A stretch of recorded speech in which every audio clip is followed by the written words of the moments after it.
Hola de nueva cuenta. En esta ocasión vamos a revisar la segunda parte de la clase de inmunidad adaptativa. Para iniciar con esta segunda parte vamos a recordar rápidamente las propiedades de un antígeno. Recuerden que un antígeno es aquella molécula que va a interactuar con los receptores de respuesta inmune, ya sea BCR o TCR. ¿Ok? Y la diferencia entre un antígeno y un inmunógeno: el inmunógeno es aquella molécula que, además de interactuar con esos receptores, es capaz de activar una respuesta inmunológica. Esa es la gran diferencia entre un antígeno y un inmunógeno. Ahora, un ejemplo muy claro de esto son los autoantígenos. Recuerden que en la fase de maduración de los linfocitos T y B, estas células aprendieron a reconocer antígenos propios, es decir, autoantígenos, pero no activarse frente a lo propio. Es decir, esos antígenos propios son antígenos no inmunogénicos, los antígenos propios, es decir, los autoantígenos. ¿Qué pasa entonces cuando un autoantígeno sí es capaz de activar una respuesta inmunológica? Eso se llama autoinmunidad, ¿ok? Entonces no es normal que una molécula propia, es decir, un autoantígeno, active una respuesta inmune en nosotros, ¿ok? Cuando lo hace, eso es una enfermedad autoinmune. Y en este cuadrito que está aquí, otra vez, les muestra las características de las moléculas que las hacen más o menos inmunogénicas. También esos antígenos se pueden clasificar por su origen. Los xenoantígenos son aquellos antígenos que provienen de diferentes especies. Por ejemplo, nosotros sabemos que hay en ocasiones se trasplantan partes de cerdos, por ejemplo, válvulas cardíacas. En los humanos, este tejido es un xenoantígeno, es un xenotrasplante, es decir, que viene de otra especie diferente a la cual va a ser introducido este tejido. Aloantígenos, eso es que un individuo es un tejido que viene de un individuo pero de la misma especie, ¿ok? Pero recuerden que aunque sean de la misma especie, no son genéticamente iguales, ¿ok? Por un caso de esto, los trasplantes alogénicos de médula ósea, ¿ok? Los autoantígenos, esas son moléculas que son propias. Recuerden que todos tenemos autoantígenos. Los autoantígenos son los que reconocen todo el tiempo nuestras células para reconocer lo propio y poder así diferenciar lo propio de lo ajeno. Y también tenemos a los tolerógenos, que son moléculas antígenos que inducen tolerancia inmunológica, es decir, no es un inmunógeno. Vamos a ver más adelante que este tolerógeno tiene que ver con la tolerancia inmunológica, ¿ok? Eso es muy importante, por eso lo vamos a ver más adelante. Ahorita nos quedamos en conocer la clasificación de los antígenos. Vamos a aprender en esta clase también otros conceptos, como el de superantígeno. Recordemos que para que se monte una respuesta inmunológica tiene que haber la interacción de MHC, ya sea clase 1 o clase 2. En el surco va a transportar lo que es el epítopo y eso se va a unir al TCR, ¿ok? Para que haya esta estimulación MHC, epítopo, TCR, el TCR tiene que tener complementariedad, es decir, que la forma del epítopo corresponda a la forma del TCR. Eso significa que no cualquier linfo T se activa ante cualquier epítopo. La estimulación es altamente específica, solamente con el TCR que sea más compatible con la forma del epítopo. ¿Eso qué significa? Que la activación de los linfocitos T es sumamente específica. La activación de linfo T requiere de la interacción de varias igualdades, de varias, que se parezcan varias cosas. Entre esas, la forma del epítopo con la forma del TCR, ¿ok? Si este antígeno, imaginemos que fuera un cuadrado, ¿ok? Y aquí el TCR es redondo, este linfo T no sería capaz de activarse frente a este epítopo, ¿ok? Ahora, Ya que recordamos cómo se lleva a cabo una activación adecuada, ¿qué es lo que hace un superantígeno? Un superantígeno obliga a la interacción MHC y TCR. Es decir, está obligando a la activación linfocitaria. Eso es lo que hace un antígeno. Eso es lo que se llama un superantígeno. ¿Cuál es la consecuencia de esto? Como el superantígeno obliga a la activación del linfos T de manera inespecífica, hay una sobreestimulación de células. Y esto genera una gran cantidad de liberación de citocinas. ¿Ok? Esta gran liberación de citocinas se le llama tormenta de citocinas. Y recuerden que lo que pasó es en el COVID, que los pacientes tenían tormenta de citocinas y esto los lleva a cuadros muy graves de inflamación o hasta la muerte. ¿Ok? Y eso mismo pasa en los superantígenos. Causan tormenta de citocinas y pueden tener varias afecciones, una inflamación descontrolada, que la cual puede llegar hasta la muerte. Otro elemento que tenemos que aprender es el apteno. ¿Qué son los aptenos? Los aptenos son moléculas de bajo peso molecular que por sí solas son incapaces de activar el sistema inmunológico. Aquí lo que está ilustrando que esos triangulitos son los aptenos. Y recordemos que una característica que hace al antígeno inmunogénico es el tamaño. En este caso, un apteno es una molécula de bajo peso molecular, es decir, muy chiquita. Entonces, por sí sola, este apteno es incapaz de activar una respuesta inmunológica. Pero ¿qué es lo que se hace? Se conjuga, con una molécula más grande, que es un acarreador, un transportador, o en el caso de las vacunas, los adyuvantes. Esto ayuda a que el apteno sea más grande, ¿ok? Le da mayor volumen a la molécula. Y ahora sí, esta molécula que es más grande ya ganó inmunogenicidad. Y se le inyecta esto a un animal, por ejemplo aquí un conejo. Ahora sí, eso es capaz de generar una respuesta inmune contra el apteno y contra el transportador, ¿se dan cuenta? ¿Ok? Entonces, así es. Un ejemplo de esto sería la vacuna del tétanos. La toxina tetánica es un apteno, es una molécula de bajo peso molecular. Y como es pequeñita, es puramente inmunogénica. Entonces, lo que se le hace es se le pone un adyuvante, un transportador, para que aumente su inmunogenicidad y ahora sí pueda generar memoria inmunológica. El epítopo, bueno, este concepto ya lo conocemos todos, pero no está de más hacer un recordatorio. Epítopo es el fragmento del antígeno. Y vean lo que nos muestra esta imagen. Un solo antígeno tiene varios epítopos, es decir, va a generar un anticuerpo para cada tipo de epítopo. Es decir, cuando se lleva a cabo la respuesta inmunológica, solamente se presentó ese segmento de todo este antígeno. Hubo expansión clonal, diferenciación, células de memoria y plasmáticas solamente para reconocer este epítopo. ¿Ok?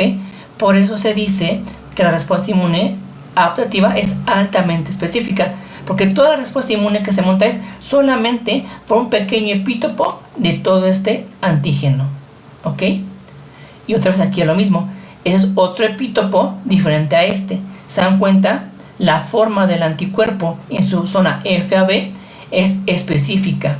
Es decir, este anticuerpo no podrá reconocer este epítopo ni el de acá. Por eso la respuesta inmune adaptativa es altamente específica. ¿Ok?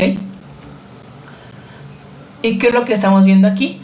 Pues lo mismo. Tenemos al virus, que todo esto es del antígeno, libera sus moléculas. Esta molécula tiene otros elementos más pequeños.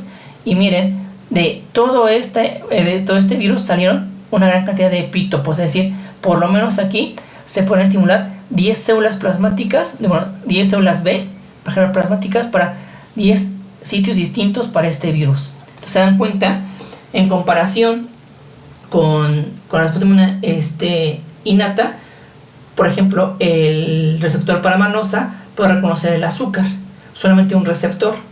¿ok?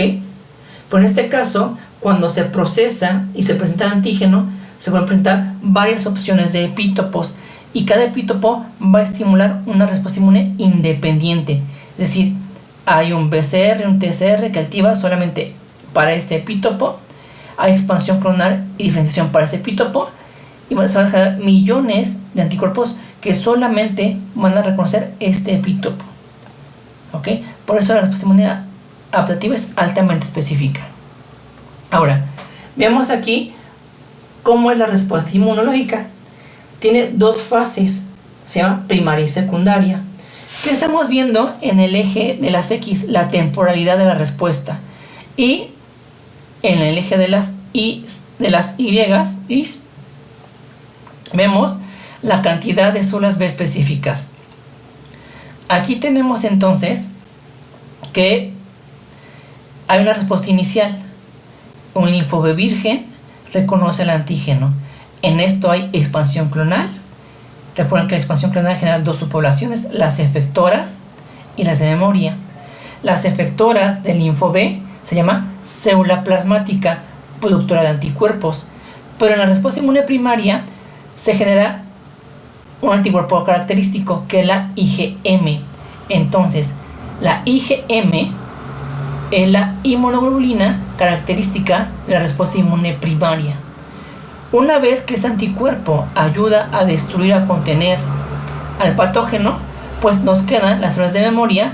¿Para qué? Para que se queden guardaditas por si llega un ataque de este mismo patógeno. Porque recuerden, este linfo B aprendió a reconocer solamente este epítopo de este antígeno.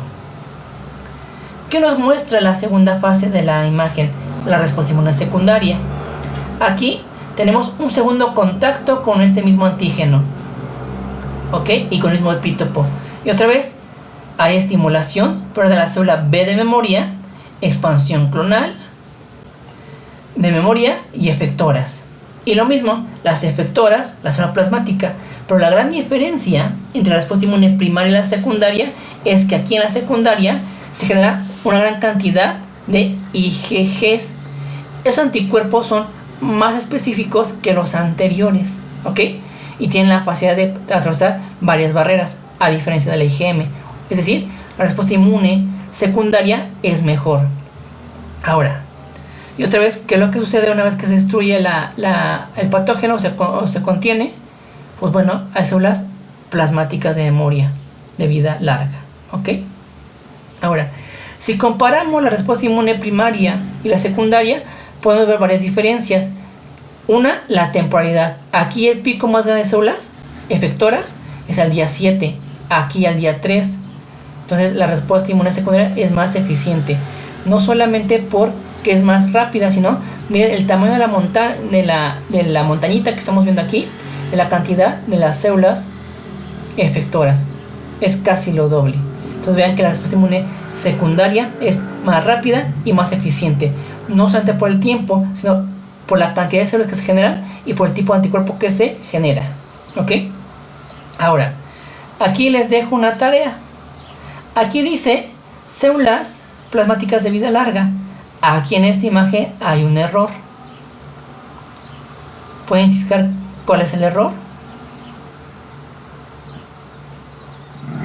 ¿Cómo se está activando el linfo B? Recuerden que las células de memoria de vida larga se generan por la actividad de una célula T. ¿Ok? Aquí nos haría falta el dibujo de la célula T.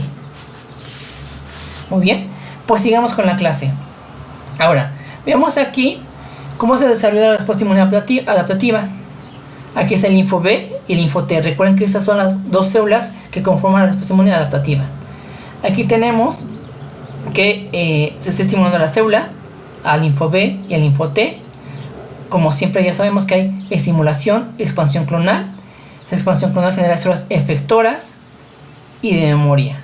Las efectoras del linfo B, la plasmática, y del linfo T, puede ser la CD4 o la CD8. ¿Ok? Ahora, esas dos células efectoras son efectoras contra el bicho. Es decir, los linfos T helper van a estimular a los fagocitos, por ejemplo, a que sean mejores fagocitos y destruyan más rápido al patógeno. Y los linfos B, pues ¿qué van a hacer? Producir anticuerpos para opsonizar, neutralizar o activar complemento contra este patógeno. Pero una vez que este patógeno es eliminado, hay una homeostasis. ¿Qué tiene que pasar con esas células efectoras? Se tienen que morir, porque no todo el tiempo tienen que estar activados, sino hay una respuesta inmune descontrolada. Y como ya no está el antígeno, era quien nos estimulaba, la razón de existir de estas células era la presencia del patógeno. Pero como la respuesta inmune ya lo eliminó, ya no hay patógeno. Y entonces esas células caen en una fase de anergia. Anergia, una fase en la cual una célula no es estimulada. Y como no es estimulada, pasa a apoptosis. Recuerden que la apoptosis es la muerte celular programada. Y una vez que se lleva a cabo esta homeostasis, pues queda de nueva cuenta las células de memoria listas por si hay un segundo encuentro con este mismo epítopo de este mismo antígeno. ¿Ok? Pero bueno, ¿cómo adquirimos la inmunidad? Es decir, ¿cómo es que estamos en contacto con patógenos y aprendemos que son malos? O aprendemos a montar una respuesta contra ellos. Esto lo hacemos a través de la respuesta inmune adquirida. Y tenemos dos vías, la vía activa y la vía pasiva. Y entre las dos vías tenemos dos formas, la natural y la artificial. La respuesta inmune activa, ¿a qué hace referencia? A que nosotros tenemos contacto directo con el patógeno. El tener contacto directo con el patógeno, ese patógeno activa nuestra propia respuesta inmunológica. Lo que hace que sea específica, sí, y que también genere memoria inmunológica. ¿Por qué? Porque tuvimos contacto directo con el patógeno y ese contacto directo activó a la respuesta inmune propia. ¿Qué pasa con la respuesta inmune pasiva? La respuesta inmune pasiva, aquí nos transfieren la respuesta inmune por regular anticuerpos que generó otro organismo. ¿Para qué? Para contener al patógeno. Este patógeno no va a activar la respuesta inmune, sino que los anticuerpos que van contra el sistema inmune lo van a eliminar. Van a evitar que se infecte o van a evitar que cause efectos nocivos. Y eso es altamente eficiente. Ahorita vamos a ver ejemplos. Pero miren, aquí tenemos que esta respuesta pasiva es específica, sí. ¿Por qué? Porque son anticuerpos específicos contra el epítopo, el antígeno, pero no genera memoria inmunológica. ¿Por qué? Porque no se alcanzó a activar nuestra propia respuesta inmunológica. Ahora, ¿cuál es la diferencia entre lo natural y lo artificial? La respuesta natural es como nosotros nos enfermamos. La activa natural es una infección común y corriente. Lo artificial hace referencia a que nosotros los creamos en un laboratorio y lo empaquetamos, ya sea en un vial, una jeringa o en un paquete de sangre o de anticuerpos. En este caso, la natural pasiva es amamantar, es dar la leche materna. Ahora, ¿a qué hace referencia la respuesta inmune natural y artificial? Como decía, lo natural es que el contacto directo con una forma natural de enfermarnos o transferir anticuerpos. Ahora, una forma de inmunidad pasiva natural, es decir, la transferencia de anticuerpos, es a través de que la mamá nos pase anticuerpos en la leche materna y también en la barrera placentaria. Y aquí es lo que estamos viendo. Aquí a la mamá, previo al parto, se van a dar vacunas. ¿Para qué? Para generar una respuesta inmune contra varios patógenos. Estos anticuerpos ahora van a proteger dentro de la mamá a ese bebé para que no sea atacado por un patógeno. Es decir, la mamá le está dando protección por anticuerpos. ¿Ok? Eso es natural, pasivo. El bebé no tiene contacto directo con el patógeno, sino que lo está protegiendo la mamá con la presencia de anticuerpos. Y ahora, cuando nace el bebé, ¿qué es lo que pasa? Le da de lo amamanta. ¿Ok? Y a través del calostro o la leche materna, la mamá le está pasando anticuerpos IgA IgG. Esos anticuerpos lo van a ayudar a defenderse al bebé en lo que crece y él puede recibir vacunas. Entonces, la respuesta inmune activa es cuando tenemos contacto directo con el patógeno y activamos nuestra propia respuesta inmune. Lo pasivo es cuando recibimos de otra persona u otro organismo esos anticuerpos que nos están protegiendo. Un ejemplo muy claro es la transferencia de anticuerpos durante la etapa embrionaria y fetal y durante el nacimiento por la leche materna. Esto es natural pasivo. ¿Por qué? Porque es natural embarazarse, es natural dar leche materna a los bebés. ¿Ok? Natural pasivo. Y pues aquí les muestro que un montón de vacunas que se recomiendan durante la etapa del embarazo. Y por último tenemos a lo que es activo artificial. Lo activo artificial hace referencia a cuando nos inyectan a través de una vacuna un epítopo altamente inmunogénico de un patógeno. Esta proteína nos la inyectan y es capaz de activar nuestra respuesta inmunológica. Por eso se llama activo artificial, porque el contenido de esta vacuna va a tener la capacidad de activar nuestra propia respuesta inmunológica, ¿okay? Y generar memoria inmunológica. De hecho, el objetivo de las vacunas es que nos den memoria inmunológica contra lo que esté dentro, contra el epítopo que esté dentro. El ejemplo de pasiva natural, ya lo vimos que es la transferencia de anticuerpos a través de la placenta y de la leche materna.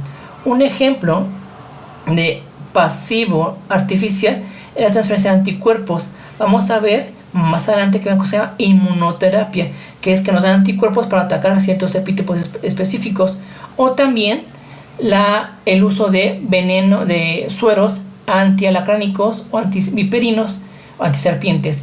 Recuerden que estos organismos al morder o al picar inyectan una neurotoxina. En ese momento lo que tenemos que hacer es inyectar un antídoto. Este antídoto son anticuerpos, ¿ok? Esos anticuerpos lo que van a hacer, van a neutralizar esa toxina para que no nos haga daño, ¿ok?